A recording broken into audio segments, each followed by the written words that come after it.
Australia's democracy has been replaced by a type of medical fascism, which has grasped control of power by using police state tactics. You know, in that time, freedoms have been curtailed or suppressed altogether, and human rights have been abused, often with the use of police force.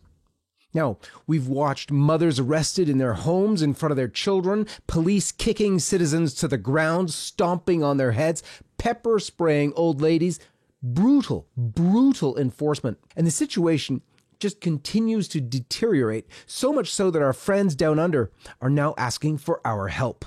We simply must come to their aid. But you know, what can we do?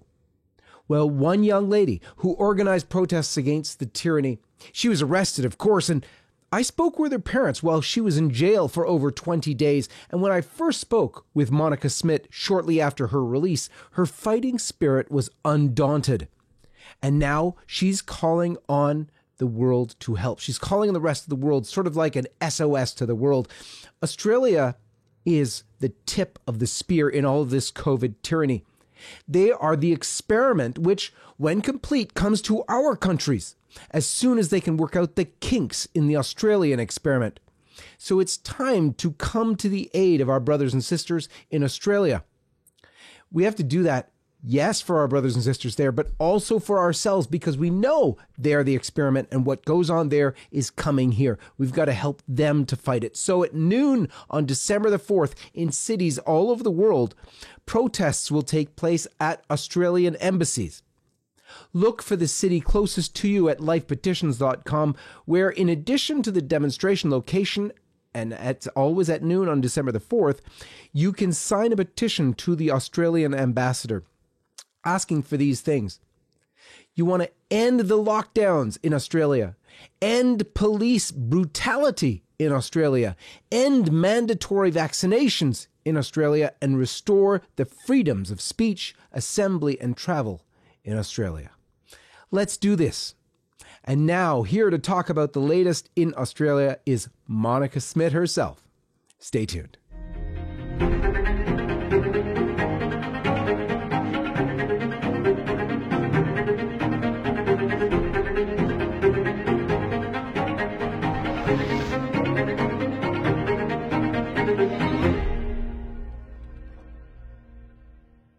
Before we begin, let me remind you to please like and share this video and also subscribe to our channel. Go to lifesitenews.com, top right-hand side of the page. You'll see watch. That's where you can click to see all of our videos. Always come direct to lifesitenews.com.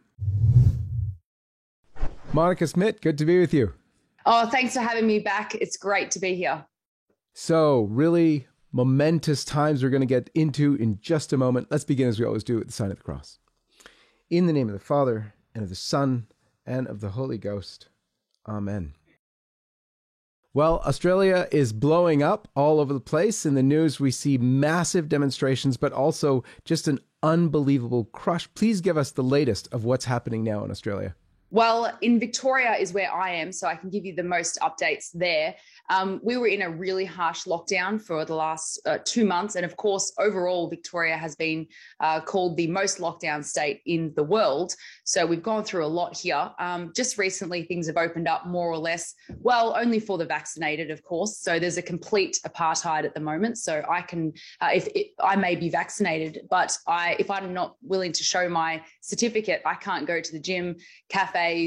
I actually literally cannot do anything except for go to real estate viewings and go grocery shopping. That's all I can do as someone. And also, our members of parliament cannot go to parliament without showing their papers as well. So it's pretty intense here on that front.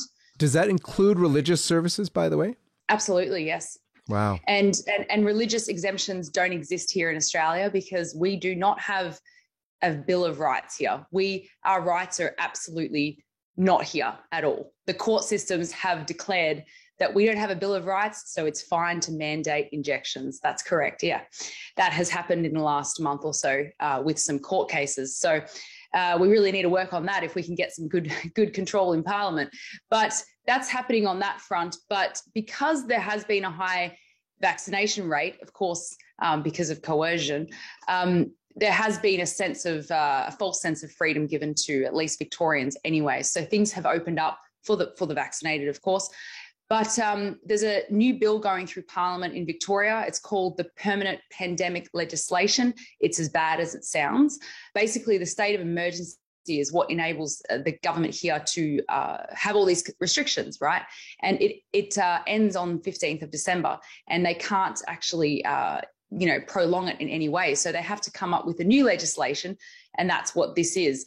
There has been massive pushback from 60 QCs, which is like higher than a barrister, really high lawyers in Australia. 60 QCs have signed an open letter saying they don't like the bill at all. We've had the Ombudsman, which is an independent sort of oversight organisation.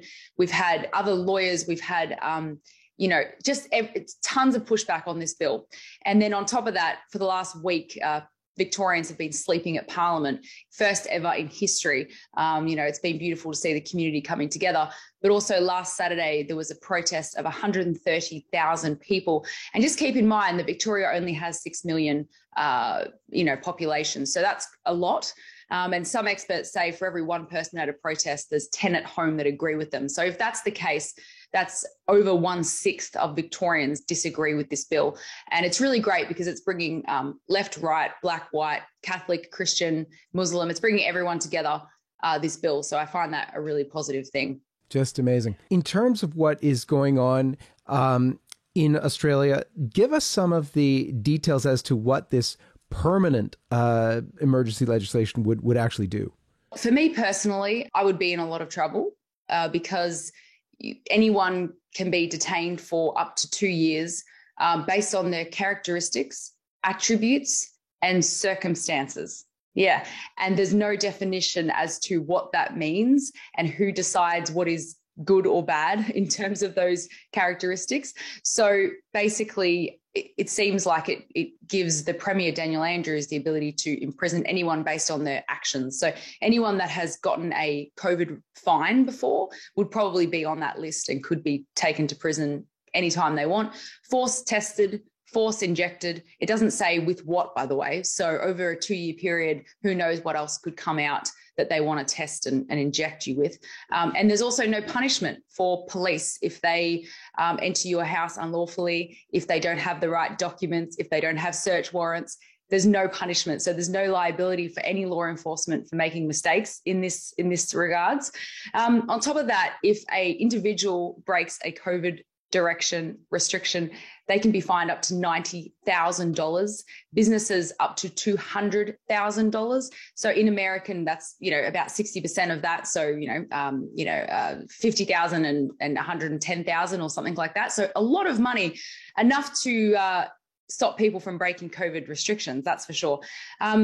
What else was there? Those are really the worst two. But what I find really terrible about this is that Daniel Andrews, who has proven to take every legislation to the utmost strength that he possibly can call a pandemic based on his own advice, no health advice.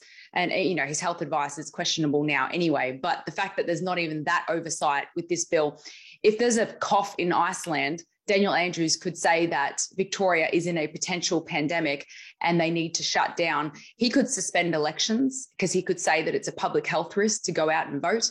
He could literally do whatever he wants based on these bills, based on this bill. So that's why Victoria is so angry about it. But the great thing is, and I'll just finish on this point, is that I actually think that this is going to be the undoing of Daniel Andrews because he's putting his dictatorship dreams on paper in black and white. We've been trying to tell people for 2 years that this man is wanting to be a dictator and everyone thought we were crazy. Now it's in black and white. We're not crazy anymore whatsoever. And everyone else can see it too. So I think that's a positive thing. The pushback is really amazing. You've described, we were talking before the show, you were talking about people when they're coming out to those camping out to these massive demonstrations. They're coming with pizzas, they're coming with support, they're coming with barbecues. Tell us how that's going in the spirit of those that are protesting there. Unfortunately, I cannot attend them because I'm on bail. And if I was to in any way incite an event like that, because there's still a gathering limit of 30 people with COVID restrictions. So I can't go, but I'm watching the live streams all the time. And basically within 2 hours of people being there, there was just a group of 5 or 6 people, 10 pizzas had been dropped off. And then it just kind of grew from there. People have been bringing barbecues, pianos, music, drums, light shows. It's, you name it, it's all come there. There's been speeches. Members of Parliament have come out and addressed the crowd as well. And it's created ongoing news coverage for the bill. And instead of I'm going a tiny bit off topic, but instead of calling this group anti-vax or these sorts of things, that it seems like even the mainstream media can see that this bill is a problem for everyone. So that's a really good thing. But and I will just say quickly that these protests have caused a lot of chaos within the parliament because we've never seen anything like this before. And it's a very powerful message when the community comes together with hot soup and sandwiches and love and community. It is, even if there was just 100 people there, it's a really strong message. All the cars that drive past are honking and tooting. Like 80% of all the cars driving past seem to be in agreement with this group. So it's causing some sort of ripple effect that I can't really put into words. But also what's come with that is some of the media have started to call people like that terrorist and extremist and radicals, because one person came with like a makeshift noose, and because, you know, Nuremberg trials and treason, things like that. But the mainstream media have focused on that to try and discredit the entire movement. But there's been positivity as well.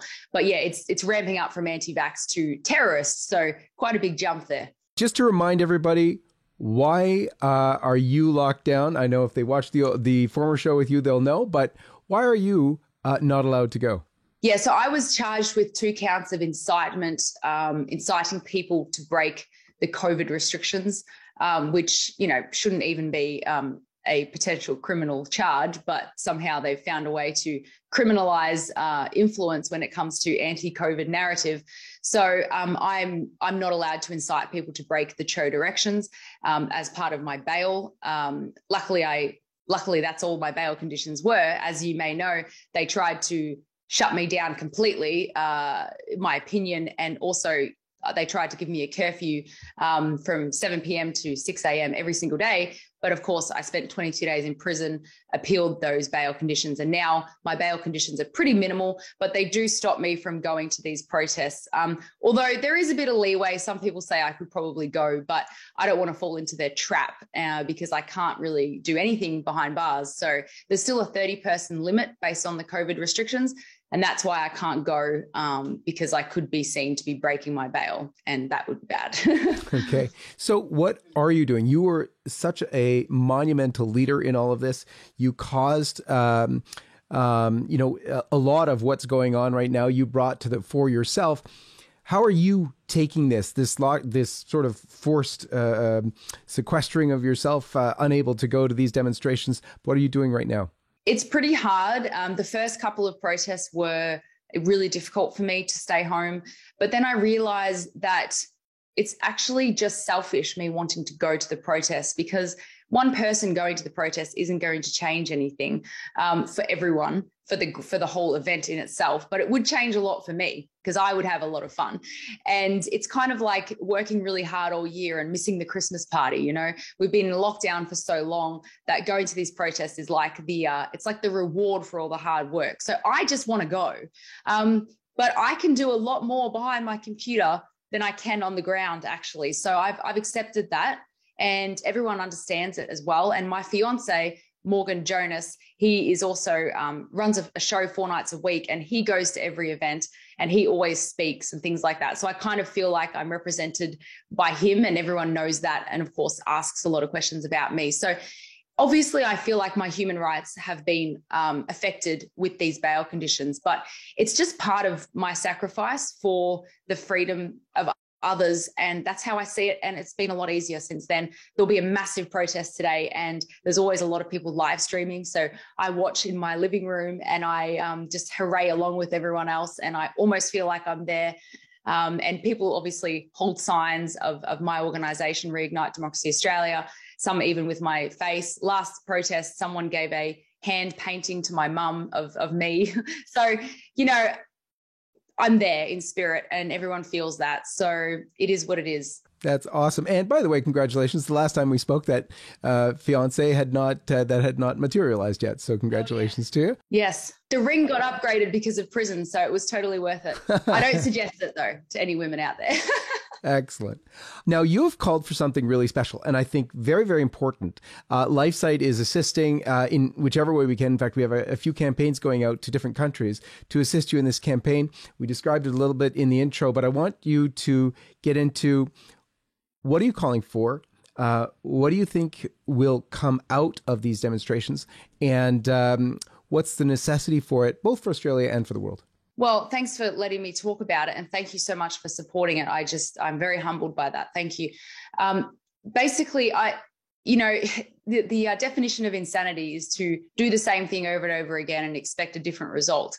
Well, in Australia, we have been trying the peaceful diplomatic negotiation for over 2 years now, and around 2 years.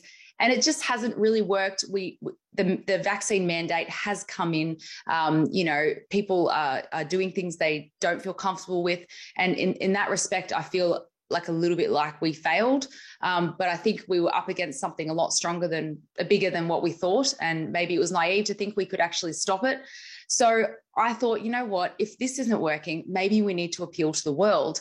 Now, I understand that a protest at an Australian embassy in New York isn't going to directly affect Australia. However, the momentum and the exposure that it gets the truth of what we're going through, it's kind of invaluable to know where that will end up. Maybe someone very influential in Australian politics will see a group of 300 Americans at a random Australian embassy with signs in support of Australia and even call our Prime Minister and say, hey, what's going on in your country? Why are there people protesting? You just don't know the effect that it has. And I cannot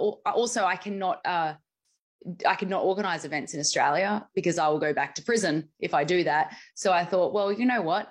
Thanks to your imprisonment, you've given me an international profile, so I'm going to try that. And I'm also hoping that the networking that I've been able to do during this SOS campaign will be able to create some sort of secure communication, and we'll have a worldwide communication channel for all the leaders, and we can organise things for each other. Now, what the other thing I'm very understanding of is that other countries are going through very similar things to Australia. But what I will say is that we're about 2 months ahead of most people with the mandates and the segregation, and the loss of human rights is really obvious that our constitution is lacking a lot of oomph in that area.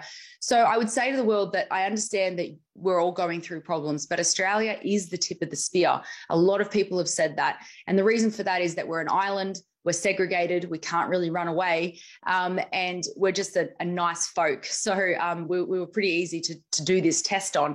And so what we're going through is coming to you if we can't stop it here. So that is why I would ask for any pressure, economic, political, anyone high up in politics, in influence, even just rich people who buy and sell things in Australia. Imagine if they just stopped doing their business in Australia based on this. So that's kind of what I'm hoping to achieve, and we'll just see how we go.